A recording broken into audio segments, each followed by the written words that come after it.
13 December ছিল দিদির একটা ফ্রেন্ডের বিয়ে। তো সেখানে আমার অনেক কটা পার্টি মেকআপের বুকিং ছিল। তো আমি দুপুর 2টো নাগাদ বেরিয়ে পড়ি।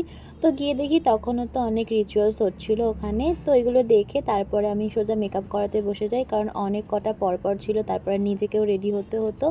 তো দেখো পরপর আমি সবাইকে রেডি করে দিই, সবারই সেপারেট ভিডিওস অ্যান্ড ফটো আমি খুব তাড়াতাড়ি নিয়ে আসছি। তো যেতে যেতে তো 8টা মতো বেজে গেছিলো সবাই রেডি হয়ে। তো এখানে চলে গেলাম বিয়েবাড়িতে। গিয়ে হচ্ছে চিকেন পকোড়া খেতে খেতে বিয়ের যে রিচুয়ালসগুলো হয় সেগুলো এনজয় করছিলাম। আর এইটা হচ্ছে আমার আজকের ফুল লুক। কেমন লাগছে তোমরা অবশ্যই কমেন্টে জানিও। আর দিদিকেও কেমন লাগছে জানিও, ওর মেকআপটাও আমিই করেছিলাম।